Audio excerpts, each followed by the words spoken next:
All right, so we are getting ready to start the Kawasaki.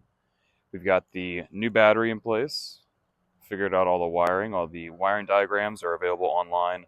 Um, I'll post a link so you can see for this specific one what to look for. We got the new air filter in place, got the carburetor all hooked up, new fuel lines ran, tested the petcock, that was all fine. I got the new ignition switch.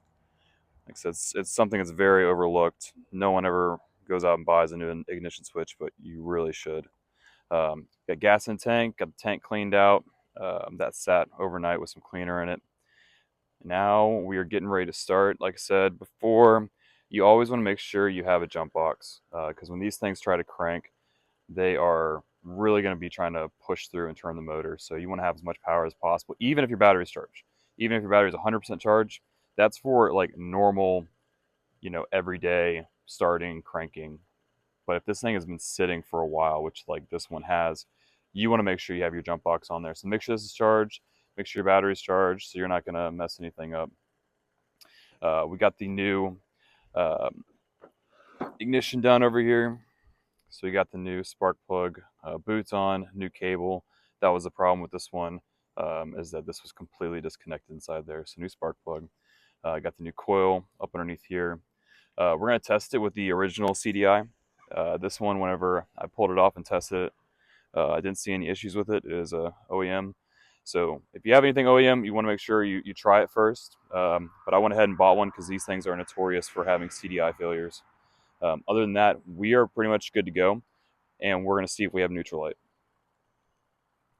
Head on over here. Crank that guy on. And we've got a neutral light. So what that means is that everything is good, ready to go.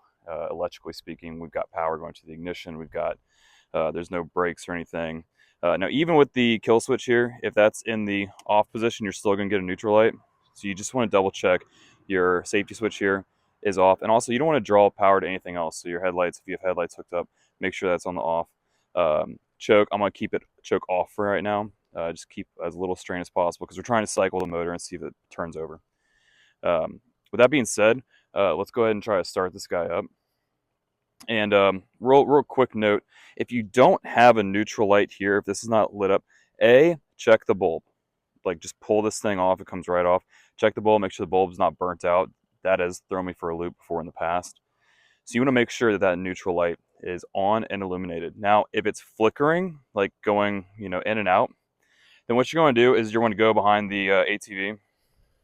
You're going to want to pick it up and just kind of rock it back and forth, like kind of shimmy it. You want to make sure the wheels spin just a little bit, and you're going to watch that neutral light when you do it. That's something that's there could be a neutral safety switch issue. That's something you can kind of get away from that one. That could also be a grounding issue too, shaking the bike.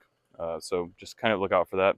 I don't have to do anything like that for this one. Went through the wiring, like I said, no ground issues, nothing that I could see. So let's try to get this guy a start.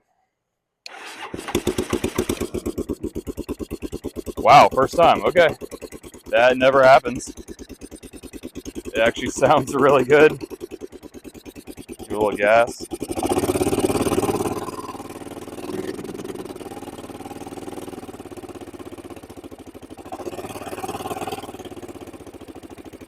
Wow, idling perfect. Still running. First time start. It's not smoking.